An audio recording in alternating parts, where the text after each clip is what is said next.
5 tanda-tanda batuk alergi pada anak.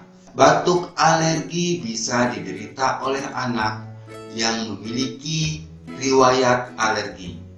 Batuk alergi terjadi ketika sistem kekebalan tubuh bekerja secara berlebihan. Alergi akan terjadi di saat sistem imunitas tubuh beraksi terhadap benda asing seperti bulu kucing atau debu. Namun pada anak lain tidak berbahaya. Berikut tanda-tanda batuk alergi. 1. Batuk di tenggorokan.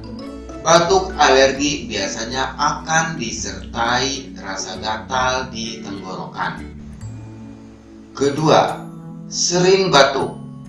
Batuk alergi akan sering dirasakan ketika di luar ruangan, terutama ketika terpapar oleh debu, bulu kucing, atau udara yang dingin. Ketiga, batuk pada posisi berbaring.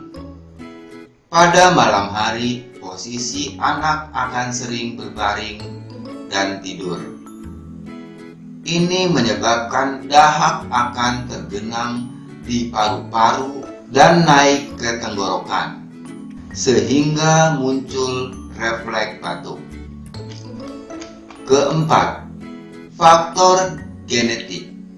Alergi dapat diturunkan dari orang tua atau kakek dan nenek.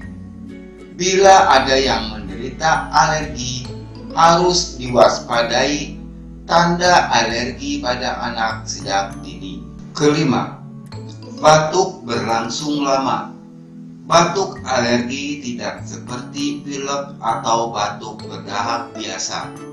Dapat disertai hidung berair, mata berair, dan gatal. Bisa berlangsung lama selama berhari-hari sampai berbulan-bulan, selama penyebab alergi masih ada. Itulah beberapa tanda-tanda batuk alergi pada anak. Jika batuk terjadi dalam jangka waktu yang lama, segera periksakan ke dokter untuk hasil yang lebih baik. Thank you for watching. Please subscribe, like, and share. Wassalamualaikum warahmatullahi wabarakatuh.